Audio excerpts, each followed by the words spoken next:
Deux séries de réflexions à ce sujet. La première, c'est que on ne peut pas opposer les licences libres au droit d'auteur. Les licences libres sont un mode de mise en œuvre du droit d'auteur. Parce que qu'est-ce que fait l'auteur qui souhaite mettre un contenu sous licence libre? Il exerce son droit d'auteur, mais simplement il décide a priori de conférer de nombreuses libertés à une communauté déterminée.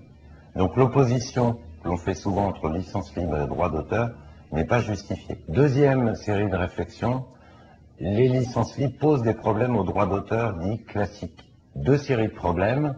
Premièrement, celles liées au droit moral et au droit au respect à l'intégrité de l'œuvre, puisque là vont être autorisées a priori des modifications de l'œuvre, alors que notre droit d'auteur a été conçu sur la notion d'œuvre terminée, figée.